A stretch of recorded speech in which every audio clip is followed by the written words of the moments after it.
গত 4 অক্টোবর শনিবার রাজধানীর মগবাজারের আল ফালাহ মিলনায়তনে দেশের নির্বাচিত মুফাসসির ও ইসলামী চিন্তাবিদদের সঙ্গে এক স্মৃতিচারণমূলক আলোচনায় অংশ নেন জামায়াত আমির ডাক্তার শফিকুর রহমান।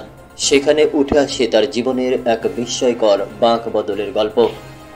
প্রধান অতিথির বক্তব্যে জামায়াত আমির বলেন, সরকারি চাকরির পোস্টিং হয়েছে সুনামগঞ্জের একটি সরকারি হাসপাতালের ডাক্তার হিসাবে। ডিউটি হয়েছে মাত্র 1 বছর 3 মাস। হঠাৎ সিলেট থেকে টেলিফোন আসলো, আগামীকাল সকাল 10:30টায় সিলেট জামায়াত আমিরের অফিসে থাকতে হবে।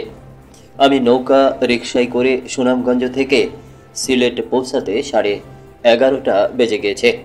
আমি পৌঁছাতে মিটিং শেষ হয়ে যায়। আমি অফিসে পৌঁছানো মাত্রই দায়িত্বশীলগণ আমাকে নিয়ে আবার মিটিংয়ে বসলেন। দায়িত্বশীলগণ আমাকে জানালেন, আমরা সিদ্ধান্ত নিয়েছি আপনি সিলেটে চলে আসবেন। তিনি আর বুঝতে সময় নিলেন না। তিনি বললেন, আমাকে 30 মিনিট সময় দেন। 30 মিনিট পর তিনি সিলেট জামায়াত ইসলামীর অফিসে বসেই রিজাইন পেপার লিখে ফেলেছেন। দায়িত্বশীলগণ বললেন, আপনি এত তাড়াতাড়ি সিদ্ধান্ত নিলেন কিভাবে? আপনার বাবা মা ভাই সদ্য বিবাহিত স্ত্রীর সঙ্গে পরামর্শ করার দরকার আছে না? জামায়াত আমির বললেন, আমার বাবা মা ভাই কখনই আমাকে চাকরি ছাড়তে অনুমতি দেবে না। যদি এর পরেও চাকরি ছেড়ে দেই তাহলে এটা হবে মা বাবার কথা অমান্য করা। তাই আমি চাকরি ছেড়ে দিয়ে তাদেরকে জানালে আর কোনো সমস্যা হবে না। তিনি জানান, সে সময় তার সদ্য বিবাহিত স্ত্রী পড়াশোনা করছিলেন।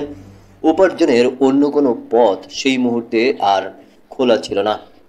প্রসঙ্গত, জামায়াতে আমির ডাক্তার শফিকুর রহমান 1974 সালে স্থানীয় বরমচাল উচ্চ বিদ্যালয় থেকে এসএসসি এবং 1976 সালে সিলেট এমসি কলেজ থেকে কৃতিত্বের সাথে এইচএসসি পরীক্ষায় উত্তীর্ণ হন।